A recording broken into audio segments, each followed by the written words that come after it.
네, 여러분 안녕하세요. 선물입니다. 쉴만한 물가. 오랜만에 마이크를 켭니다. 그런 개인적인 일이 좀 복잡한 일이 있어가지고 어느 정도 마무리돼서 차분하게 또 시작을 하려고 합니다. 초대교회사. 오늘은 프로테스탄트와 재침례교회, 프로테스탄트, 아나바프티스트, 이란 제목으로 말씀 나누고자 합니다. 내용이 좀 기니까 말을 조금 할 수 없이 빨리 좀 하겠습니다. 차이점 하나. 첫 번째, 뿌리. 흔히 기독교계를 구분하면서 로마 가톨릭, 천주교, 로마 가톨릭을 구교, 프로테스탄트를 개신교를 신교라고 합니다. 또 어떤 이들은 로마 가톨릭과 이러한 프로테스탄트의 관계를 형님과 동생 또는 큰 집, 작은 집 등에 빗대기도 합니다. 이러한 구분에서도 알 수 있듯이 프로테스탄트는 로마 가톨릭과 뗄래야 뗄 수 없는 역사적 관계를 가지고 있으며 역사적인 자료들을 통하여 그것이 로마 가톨릭으로부터 시작되었다는 것을 알 수 있습니다. 오늘날의 프로테스탄트는 여러 개의 교파로 형성되어 있습니다. 최초의 프로테스탄트였던 루터교를 시작으로 장로교, 성공회, 감리교, 성결교, 오순절교, 침례교 등의 다양한 교파로 이루어져 있습니다. 프로테스탄트 시작의 특징은 이렇습니다. 각 교파마다 그 시작된 연도는 다르지만 그 시작은 로마 가톨릭에 대한 반항으로 생겨났던 것입니다. 그래서 그들을 가리켜 반항자, 저항자 또는 항의자라는 뜻으로 프로테스탄트라는 이름이 붙여졌습니다. 제가 개인적인 사견을 여기다 살짝 끼어들자면은 교황이 돈통을 혼자 독식하던 거를 사제들이 반항을 해서 우리도 같이 나눠 먹자 해가지고 나온 거라고 저는 보고 있습니다. 돈통 나눠 먹자 이거죠. 그렇다면 아나바프티스트는 무엇일까요? 아나라는 말은 다시 미의 의미가 있습니다. 그래서 이 말은 다시 침례를 행하는 무리들이라는 뜻으로 로마 가톨릭 진영에 의해 불려지게 된 명칭입니다. 이들은 가톨릭이 행하는 유아 세례를 인정하지 않았습니다. 왜냐하면 침례란 믿는 자들에게 주는 것인데 마가복음 16장 16절 참고 유아들에게는 그리스도에 대한 믿음을 찾을 수 없기 때문입니다. 그래서 이들은 어렸을 때 받은 유아 세례를 인정하지 않았으며 주 예수 그리스도를 믿음의 주로 영접한 후에 다시 침례를 받음으로써 로마 가톨릭 교도들에게 이런 명칭으로 불려지게 되었던 것입니다. 이 명칭은 종교개혁 시대에도 프로테스탄트들에 의해 비난받는 명칭으로 사용되었습니다. 번역하자면 재침례 교도들이라고 보면 되죠. 다시 침례를 받는다. 이들이 언제나 하나의 흐름으로 그 전통을 이어왔다고 볼 수는 물론 없습니다. 왜냐하면 시대와 장소에 따라 서로 간의 차이점들이 있었기 때문입니다. 그들은 다양한 이름으로 불리워졌습니다. 또 이름이 없는 그룹도 있었습니다. 어쨌든 하나같이 그들이 지키고자 했던 교회의 모습은 신약 성경에 약속된 교회였습니다. 그들은 이미 성경을 통해 로마 가톨릭이 성경 말씀에서 빗나간 것을 알았기 때문에 그들에게 속하지 않았고 늘 다른 길을 걸었습니다. 때문에 그들을 향해서 분리주의자라는 좋지 못한 의미로의 별칭이 붙여지기도 했습니다.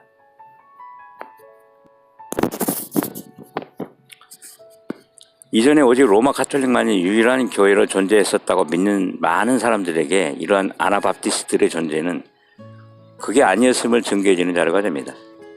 2000년 동안의 교회 역사를 볼 때 그들에 관한 자료는 곧 로마 가톨릭 교회만 유일한 교회였다는 의견을 지지하지 않습니다. 유명한 트렌트 공의회에서 3명의 의장 중에 한 사람이었던 호시우스 추기경은 반종교개혁을 추진하는 인물 중에 하나였는데 다음과 같이 말했던 적이 있습니다. 과거 1200년 동안 침례 교도들이 괴롭게 고문당하지 않고 칼에 베이지 않았다면 그들은 모든 종교 개혁파들보다 더 다수의 무리를 이루었을 것이다. 이 로마 가톨릭의 박식한 학자는 침례 교도들을 분명히 프로테스탄트와 구별짓고 있으며 그들이 발음도 잘 안 되네. 프로테스탄트들의 종교 개혁이 있기 1200여 년 전부터 존재했었다는 것을 말하고 있습니다. 차이점 두 번째, 교리. 뿌리가 다르기 때문에 가르치는 것도 다를 수밖에 없습니다. 아나바프티스트들은 아주 오래전부터 로마 카톨릭을 정통교회로 인정치 않아 배척했었습니다. 이러한 일치될 수 없는 관계 때문에 정치 세력을 등에 업고 있던 로마 카톨릭은 아나바프티스트를 무자비하게 핍박했습니다. 그런데 로마 카톨릭에서부터 분리되어져 나온 프로테스탄트들은 반로마를 외쳤음에도 그 안에서 로마 카톨릭이라는 틀을 깨지 못하고 그들의 전통을 답습하고 말았습니다. 그들의 전통들이 로마 카톨릭과 일치하는 한 아나바프티스트와는 일치할 수 없었습니다. 때문에 교회사적인 자료들에 의해 종교개혁 시대에 아나바프티스트들이 프로테스탄트들에 의해 죽임을 당했다는 내용들을 찾을 수 있는 것입니다. 성경을 신앙생활의 최고의 권위로. 우선 아나바프티스트는 성경의 권위를 교회의 권위, 성전, 전통의 권위 밑에 두는 로마 카톨릭을 인정하지 않았습니다. 신앙생활의 최종적인 권위를 성경에 두었던 자들이 바로 아나바프티스트들입니다. 물론 종교개혁자들의 구호 중에 하나가 오직 성경, 솔라 스크립추라가 있었으면 분명합니다. 말뿐이죠. 하지만 많은 종교개혁자들이 본래 사제였기 때문에 이게 중요해요. 로마 카톨릭의 사제였어요, 그들이. 로마 카톨릭에 저항을 하면서도 결국 성경과 대치되는 그 전통들을 고스란히 다 포기하지는 못했습니다. 그러므로 프로테스탄트들은 어떠한 종교의식 문제에 있어서 성경적인 근거를 찾기보다는 그것이 전통적이라면 무시하고 넘어갈 수 있다고 보는 것입니다. 성직자들이 가운을 입고 타종을 치고 어떤 기도문들을 인정하고 축도를 하는 등 이미 프로테스탄트들은 그들이 자체적으로 행하는 종교적 의식 속에 성경과 일치하지 않는 어떤 것들이 있다는 것을 알고 있습니다. 그것이 이교도의 영향이었음도 서슴지 않고 말할 수도 있습니다. 그럼에도 그들이 그것을 버리지 못하고 행하는 까닭은 오래전부터 해오던 것이 아니냐, 많은 사람들이 이 의식을 하고 있지 않느냐라는 이유 때문입니다. 그러한 이유들로 인해 성경적인 진리들이 묵살되는 것을 아나바프티스트들은 결코 인정할 수 없었습니다. 아나바프티스트들은 성경이 모든 것의 가장 기초인 것을 믿습니다. 그들은 교회를 규정하는 것도 성경이며 성도의 삶을 말해주는 것도 성경, 하나님의 진리를 말해주는 것도 오직 성경임을 믿습니다. 디모데후서 3장 15절 모든 성경은 하나님의 영감으로 주신 것으로 교리와 책망과 바로잡음과 의로 교육하기에 유익하니. 두 번째, 교회의 머리는 그리스도. 아나바프티스트들은 교회의 머리는 그리스도이심을 확실하게 믿습니다. 에베소서 5장 23절. 물론 프로테스탄트들, 발음 안 되네. 역시 표면상으로는 이러한 점을 내세우고 있습니다. 그러나 실상을 보면 로마 카톨릭이 교황권을 중심으로 해서 각각의 개교회가 간섭받고 통제되듯이 프로테스탄트들은 총회라는 정치기구를 통해 간섭받고 통제되어집니다. 근데 솔직히 오늘 한국 기독교사를 보면 총회고 노예고 나발이고 뭐 통제가 되던가요? 저들끼리 자칭 정통이니 이단이니 사입이니 말 안 되잖아요. 말만 그렇지. 이건 저의 소견입니다. 왜 많은 카톨릭 교황들이 적그리스도, 안티크라이스트라는 소리를 들었습니까? 그것은 그들이 그리스도를 반대했다는 의미보다 그리스도의 위치를 대신하려고 하는 데에 있습니다. 그들은 그들 스스로를 그리스도의 대리자라고 제시했습니다. 사실은 교회와 만물 가운데 그리스도를 대리할 만한 것은 아무것도 없습니다. 총회장도 그 권위를 대신할 수는 없습니다. 때문에 필연적으로 아나바프티스트들은 독립교회적인 형태를 갖고 있습니다. 그 안에서 목양자인 장로, 감독을 부인하지 않지만 오직 교회의 본부는 천국에 있음을 믿습니다. 세 번째, 교회와 국가의 분리. 본래 로마 카톨릭은 로마라는 국가 정치 조직 위에 자리를 잡았습니다. 종교와 정치가 혼합되는 비성경적인 체제 속에서 막강한 세력을 잡자 권력을 휘둘러 연약한 자들을 지배하게 되는 폐단을 일으켰습니다. 이러한 로마 카톨릭에서부터 나온 프로테스탄트들 역시 국가 세력을 완전히 떨쳐버리지 못하고 그들의 세력을 확장해 나가는데 이용하고 말았습니다. 루터교가 독일을, 칼빈을 중심으로 한 개혁파 교회가 스위스를 비롯한 중서부 유럽을, 존 낙스의 장로교회가 스코틀랜드를, 성공회가 영국을 등에 업었습니다. 물론 오늘날의 한국 프로테스탄트가 국가와 어느 정도 밀착하고 있느냐를 묻는다면 전혀 그렇지 않다고 말할 교회 지도자나 교인들도 있을 것입니다. 그들 생각이죠. 그러나 그들에게 이 나라 기독교 국가가 이 나라가 기독교 국가가 되길 원하는지에 대해 묻는다면 대부분 그것을 찬성할 것입니다. 이 나라의 국교가 기독교가 된다면 그들은 환영하게 될 것입니다. 그러나 아나바티스트들은 근본적으로 하나님의 왕국이 이 땅의 국가적인 개념으로 나뉘거나 영향을 받는다고 보지 않았습니다. 가이사의 것과 하나님의 것은 엄격하게 분리되고 있습니다. 마태복음 22장 31절. 네 번째, 그리스도 안에 있는 모든 사람이 제사장이다. 로마 카톨릭은 성직자와 평신도를 구분지으면서 일반인들의 하나님에 대한 섬김을 성직자들이 대신하는 것처럼 가르쳤습니다. 이에 분개한 루터가 만인 제사장이라는 성경적 주장을 폈습니다. 그러나 최초의 프로테스탄트였던 루터가 그런 말을 했을지라도 오늘날 여전히 그들 가운데는 성령으로 다시 난 자가 제사장이라는 개념보다 목사 안수를 받은 사람이 제사장이라는 생각이 지배적입니다. 솔직히 지금 기독교 목사 다 성경이 인정하지 않는 것들이에요. 근데도 저희들끼리 인정하잖아요. 정말 성경 말씀을 믿고 성경 말씀이 하나님의 말씀이라고 믿는다면 목사 할 수가 없죠. 그건 성경을 반대하는 건데 참 이 단순한 논리를. 그래서 그들의 신앙은 자신이 출석하는 교회의 목사에게 의존적이며 목사에게 중보적 개념을 은근히 부여하고 있는 것입니다. 축도, 강복선언 등, 가운, 제복, 강대상에 대한 신성한 의미 부여 등등. 기름 부음 받은 자를 어떻게 함부로 할 수 있느냐는 누가 기름을 부어요? 참 저희들끼리 그런 거지. 그들의 소리는 목사가 바로 기름 부음 받은 자라는 의미로 해석하며 그들을 절제시 또는 우상화하기도 합니다. 그러나 이는 성경적인 관점에서 볼 때 거듭나서 성령을 선물로 받은 사람 모두를 가리키는 말입니다. 왜냐하면 그들이 오늘날 제사장이기 때문입니다. 다섯 번째, 믿는 자들에게만 주는 침례. 로마 카톨릭이나 프로테스탄트들 가운데에는 교회의 이론을 만들기 위해 침례 또는 세례를 주는 의식이 있습니다. 그들이 침례 대신 세례를 주는 것은 전통을 따른 것으로 성경적이지 않습니다.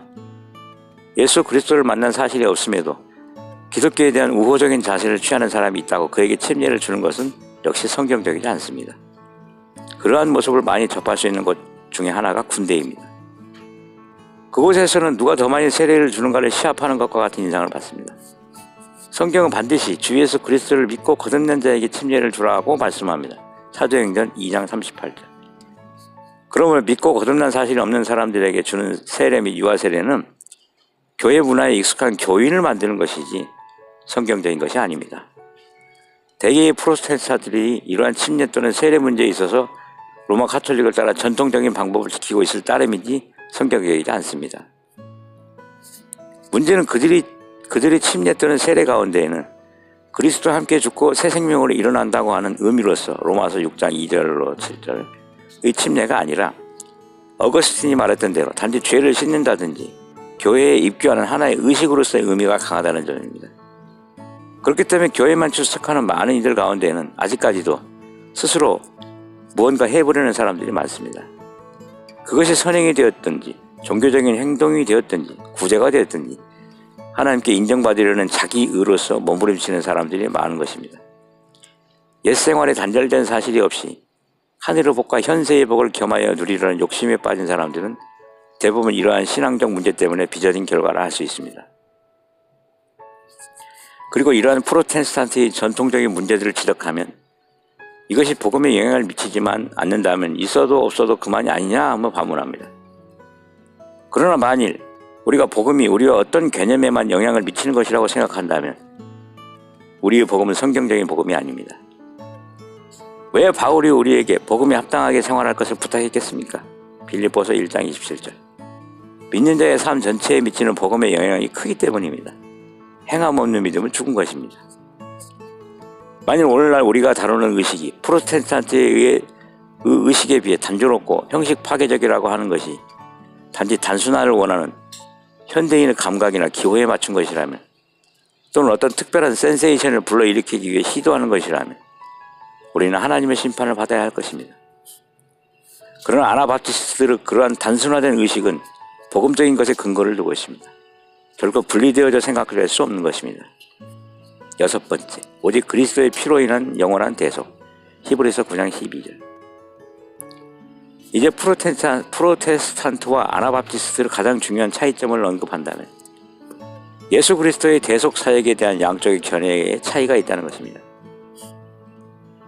아나바티스트들은 그리스도께서 이 땅에 오셔서 그 피로 인간을 위한 속죄 희생을 다 이루시고 단번에 영원히 그리고 완전한 죄사함을 이루어 놓으셨다고 믿으며 주님의 은혜를 노래합니다.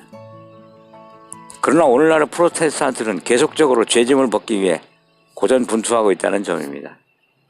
이론상으로는 단번에 죄사함을 받았다고 가르치지만 실질적으로는 로마 가톨릭이 고해 성산을 통해 자기 죄를 처리하던 것과 같이 프로테스탄트는 회개라는 수단을 통해 반복적으로 죄의 용서를 받으려 합니다. 성경적으로 회개라는 것은 예수 그리스도로 말미암는 복음을 통해 죄 사함의 은혜를 알게 되었을 때 그리스도께로 돌이키는 것을 말합니다. 그것은 용서받기 위해 죄를 고백하는 것을 말하는 것이 아닙니다. 성경은 그것을 자백이라는 용어로 말씀합니다. 요한 1서 1장 9절. 그것은 단순히 털어놓는다는 의미입니다. 자기를 정직하게 드러내놓는 것입니다. 회개는 자백 이상의 의미를 가지고 있습니다. 죄사함을 위해 완벽한 그리스도의 공로를 신뢰하는 것이 아나바프티스트라면 포면상 아나바프티스트들과 동일하게 말하지만 그 이면으로 죄 용서를 위해 인간의 수고를 부추기는 것이 프로테스탄트라고 할 수 있습니다. 더 깊이 나아간다면 프로테스탄트들 중에는 용서받기 위해 하나님께서 받아주시길 원해 신앙에 입문하는 자들이 있습니다. 이는 별로 차이가 없는 것 같아도 그리스도 예수의 사역을 믿고 의지하는 차원에서 대단한 차이가 있습니다. 주 예수 그리스도의 은혜를 용서받았네 라고 찬양하는 사람과 주 예수 그리스도의 은혜를 용서해 주세요 라고 호소하는 사람 사이에는 큰 차이가 있는 것입니다. 물론 우리도 후자의 사람들과 같이 간절한 호소 속에 있었던 때가 있었습니다. 그러나 그리스도 예수께서 이 땅에 오신 목적이 언제까지나 그런 호소를 노래하도록 하기 위해서 오신 것은 아닙니다. 우리는 그리스도의 피로 용서받은 사람들이며 지옥문 앞에서 떠는 사람들이 아니라 하늘에 앉게 된 사람들입니다. 에베소서 2장 5절 6절. 프로테스탄트들은 구원받지 못하는가? 그러면 로마 가톨릭에는 구원이 없을까요? 프로테스탄트들은 구원받지 못할까요? 오직 아나바티스트만이 구원을 받습니까? 로마 가톨릭 안에서도 구원받는 성도들이 있습니다. 그러나 그것은 로마 가톨릭이 주는 구원이 아니라 그 안에서 그리스도 예수를 성경대로 발견한 사람이 있기 때문에 얻는 구원일 것입니다. 프로테스탄트도 마찬가지입니다. 나는 프로테스탄트 안에 있으면서 구원받았습니다. 물론 이 구원은 프로테스탄트라는 체제가 준 것이 아닙니다. 여기서 저희 개인적인 소개를 말씀드립니다. 구원을 내가 받았다고 말할 수는 없는 겁니다. 아직은 몰라요. 구원을 받았고 구원을 주고 이건 사람이 할 수 있는 영역이 아닙니다. 그 부분은 조금 오해가 있을 수가 있습니다. 계속해서 성경을 통해서 그리스도 예수를 만났기 때문에 구원을 선물로 받게 된 것입니다. 반대로 아나바프티스트들 가운데 섞여 있지만 전혀 구원받지 못한 사람이 있을 수도 있습니다. 그것은 아나바프티스트라는 체제가 구원을 보장해 주는 것이 아니기 때문입니다. 그리고 어떤 종교적인 조직이나 체제 자체가 구원을 주는 것이 아니라는 것, 이건 동의합니다. 구원은 로마 가톨릭이 말하듯 어느 교회에 속했느냐로 결정되지 않습니다. 그것은 그가 그리스도 안에 있는가의 여부로 결정됩니다. 아들이 그 안에 있느냐로 결정되는 것입니다. 성경대도 아들이 있는 자에게는 생명이 있습니다. 요한일서 5장 12절. 근데 아들이 있다고 믿는다면은 기존 기독교 체제, 로마 가톨릭이나 개신교 체제, 성직자 제도 체제, 조직 체제, 이런 체제를 인정할 수가 없는 거예요. 그러니까 문제라는 거예요. 그걸 인정할 수가 없죠, 당연히. 그런데도 그 안에 속해 있다는 것은 문제가 있는 겁니다. 자, 계속 합시다. 그리스도가 없는 곳에는 구원이 없습니다. 당연하죠. 하나님은 아브라함에게 내 몸에서 날 자가 후사가 된다고 말씀하셨습니다. 창세기 15장 4절. 물론 그 내 몸이란 말은 사라를 지칭한 것이었습니다. 이 말은 좀 더 넓게 그리스도가 교회를 통해 혼을 구원하는 일, 하나님의 나라의 백성을 얻는 일을 해나간다는 모형이 되기도 합니다. 그리스도는 교회를 통해 사람들을 거듭나게 하고 하나님 나라의 후사를 얻습니다. 하나님께로부터 약속을 받은 아브라함 없이는 어떤 수를 써도 사라가 이삭을 낳을 수 없었던 것과 같이 하나님의 약속이신 그리스도를 중심에 모시고 있지 않는다면 그것은 어떤 모임이 되었든지 혼들을 살리는 일을 할 수 없습니다. 마찬가지예요. 내 안에 그리스도가 있고 그리스도를 모시고 사는 사람이 어떻게 기독교 종교 체제를 인정할 수 있습니까? 어떻게 목사가 될 수 있으며 어떻게 카톨릭 체제를, 어떻게 성직자 제도를, 어떻게 기독교라는 종교 체제를 인정할 수가 있습니까? 말이 안 되잖아요. 계속합니다. 그러므로 구원은 예수 그리스도께 달려 있습니다. 그분이 중시되지 않는 모임, 형식, 전통, 행위, 요구 등 여러 가지 장애물로 그분을 가리는 모임은 구원 얻는 혼들을 낳기 어렵습니다. 어려운 게 아니라 불가능하죠.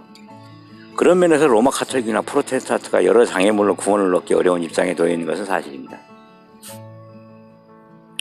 중요한 것은 로마 카톨릭이나 프로테스탄트, 아나밥티스트 그 무엇이 되었든지 구원을 얻을 사람은 더 이상 그 체제를 보호막으로 삼지 않는다는 것입니다. 그리스도 이외에 어떤 것을 신앙의 대상으로 혹은 위로의 대상으로 삼지 않는다는 말입니다. 또한 성경과 일치하지 않는 어떤 틀린 것이 있다면 그 속에 안주할 수 없습니다.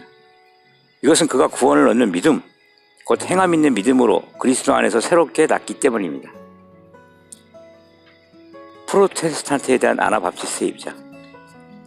그리스도 안에서 진실을 말하던 바울이 그 마음에 큰 근심과 그치지 않는 슬픔이 있다는 것을 고백했습니다.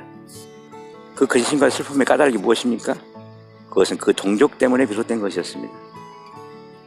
언약과 율법을 받았고 하나님을 섬김과 약속들이 있음에도 영원히 송축 받으실 참 하나님이신 그리스도를 거절한 그들에 대한 안타까운 바울의 마음이 표현되고 있는 것입니다. 여기서도 이 글을 쓰신 분이 예수님을 참 하나님이시라고 그러네요. 그 부분 참 안타깝네요. 아무튼 비단 이스라엘뿐만 아니라 오늘날 프로테스탄트는 어떻습니까? 그들은 성경을 가지고 있고 하나님을 경외함과 찬송함 그리고 그리스도에 대한 신앙들을 가지고 있습니다. 진리를 깨닫기에 유리한 여러 가지 조건들을 다른 타종교의 사람들보다 많이 가지고 있습니다. 그러면서도 그리스도의 복음에 이르지 못하는 그들에 대한 우리의 입장은 어떠해야 할까요? 율법적이고 종교적인 그들의 태도에 대해 우리는 어떤 입장을 고수해야 할까요? 과연 그들과 일치될 수 있을까요? 시작부터 다르기 때문에 일치될 수 없는 것은 기정사실입니다. 가르치는 내용들이 다르기 때문에 일치될 수 없는 것 또한 사실입니다. 그렇다면 그들을 무시하고 배척하고 무지한 집단이라고 쏘아붙여야 할까요? 실제로 그렇게 하는 모임들도 있었으나 그것을 볼 때마다 마음이 아픕니다. 주님을 비방하지 않는 자라고 한다면, 그래서 주님의 이름으로 무언가를 하고 있다면 주님을 따르지 않는다고 해서 금하게 할 필요는 없을 것입니다. 주님을 반대하지 않는 사람은 주님의 편인 것입니다. 마태복음 9장 38절 40절. 나와 다르다고 해서 죽이는 일, 그것은 하나님의 뜻이 아닙니다. 영원한 생명이 그 안에 있는 자는 결코 살인할 수가 없습니다. 요한일서 3장 15절. 기독교 역사 2000년 동안 자신들의 교리와 다르다는 이유로 살인을 저질렀던 로마 가톨릭이나 프로테스탄트들은 철저하게 회개해야 합니다. 오늘날도 복음교회 혹은 재침례교회라는 이유로 그와 같지 않은 다른 교회들을 말로든 글로든 칼로든 죽이려 한다면 영원한 생명이 있는가를 자문해야 할 것입니다. 그러나 프로테스탄트와 로마 카톨릭 교도들의 문제점에 대해 말해줄 필요는 있습니다.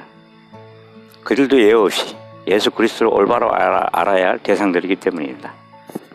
양의 문이 대신 예수 그리스도를 빼고 넘어가는 자는 다 절도며 강도라고 했습니다.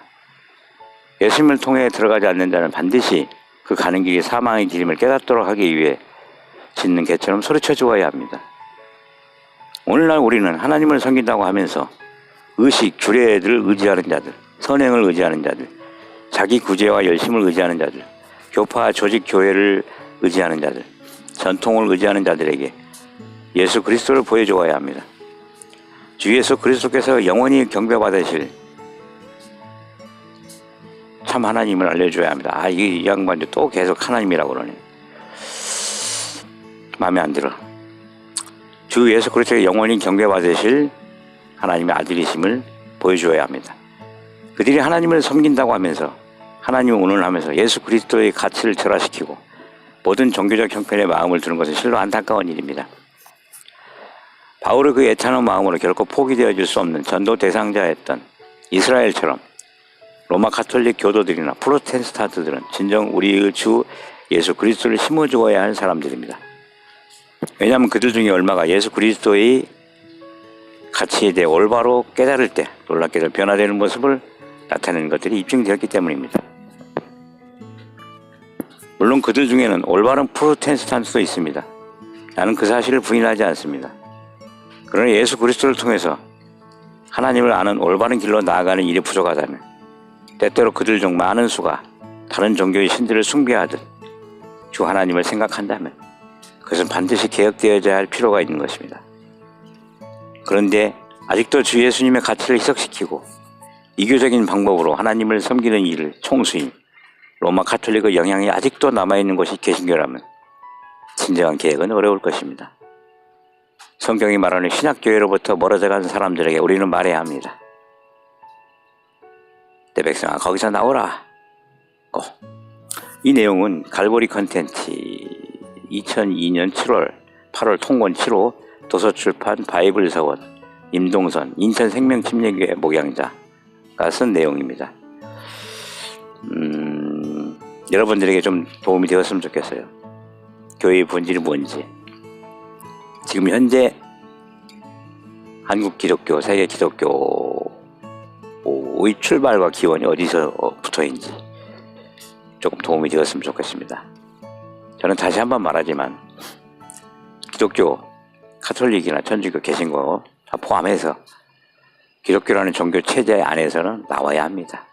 그리고 성경만을 유일한 권위로 삼고 모든 교리를 다 배척시키고 성경 말씀대로 따라 살고 그 말씀을 믿고 의지하는 삶, 어떤 모임이나 조직이나 체제 안에 속하지 않는 그런 참다운 그리스도인이 되기를 열망하는 마음으로 이 내용을 전합니다. 그럼 다음 시간에 또 좋은 내용으로 여러분과 찾아뵙기를 바랍니다. 소망합니다. 샬롬.